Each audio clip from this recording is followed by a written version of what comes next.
Today I'm going to be checking out this solar street light. This was sent to me at no cost so I can do the review. Let's get this box open and check this thing out. Alright, and this is everything that was in the box. Really nice large solar panel there and pretty good size light. And then over here it's got the remote, the manuals, the mounting pole, all the hardware you're going to need to mount that. I mean, it's all right here. And this is one of the mounting poles that actually has the support beam on it. So there are some out there that have no support beam there and it's just like a straight pole that comes out. And if the light, which is, you know, pretty good size here, it's not real heavy, but it's pretty good size. If it gets a lot of wind and everything, it will kind of bend down and you'll start having some issues. I have had that with lights before, but this one right here has that beam that's there, that little extra metal that they added, and that seems to have fixed any problems that I've seen with lights like this. So I'm glad to see this one has it. And I think we have everything we need here. Let's flip this thing over so we can see the other side of the light.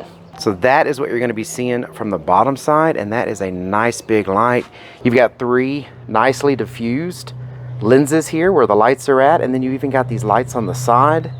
This is the first one I've had that actually has these lights on the side there on the angle, so I'm interested to see how well that kind of floods the light out.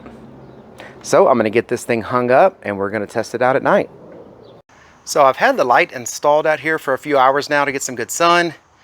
I came to check on it, but it is not quite dark enough to really get a good idea about how bright they are. I'm going to come back out in a couple more hours, test these things out. Very easy to install. I put some lag bolts into the wood there, and then there's just a little bolt that goes in to hold the light onto the pole. Alright, so I came out in the backyard. It's starting to get dark and the light did come on. It is on motion sensing settings by default. And the reason I'm right here is because as soon as I walk around this corner, it picks me up. So it's got very good motion sensing. As you can see, I'm like 30 feet away and this thing already picked me up. This is pretty bright. Definitely bright enough to light up a backyard. Probably needs to be hung higher than I hung it to get really good light out of it. But as you can tell, I mean, it really does light up. And the camera will compensate for the light and make it look darker than it is, but it's pretty much lighting up the entire backyard.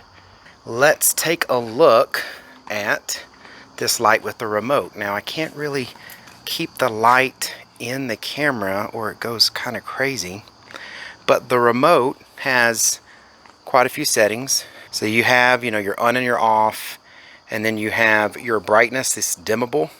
So you got like 25, 50, 75, 100.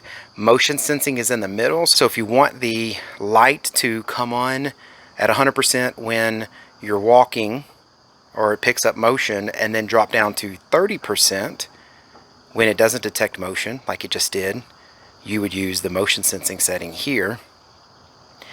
But these are the dimmers around it if you were just going to dim it in general if you're out here. And then of course you have these hours, 2 hours, 3 hours, 5, 6, and 8.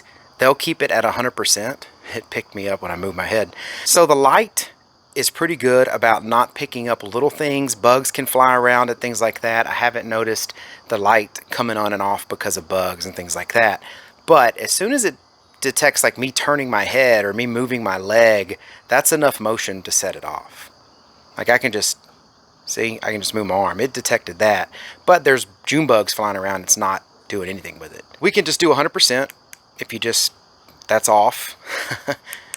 Then you can just press on. And if you just press on, it's going to leave the light on. You're not going to have the motion setting. It's just going to be on 100%. And then these are, like I said, hours that you want to keep it on. And then here's the dimmer. So this is, of course, 100%.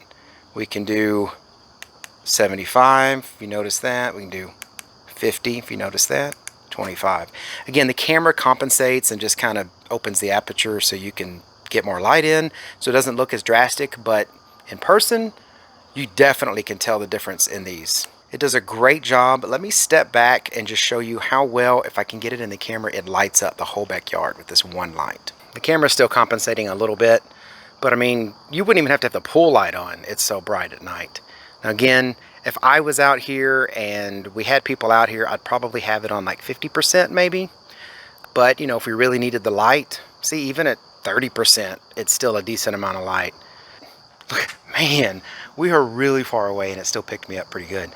Definitely a great light. Can light up an entire backyard in a normal neighborhood backyard. We're on a third of an acre with the pool and everything, so if you want to count that in, but definitely could light up a small parking lot, a street, anything like that. So I hope this information was helpful. Thank you very much for watching. Y'all take care.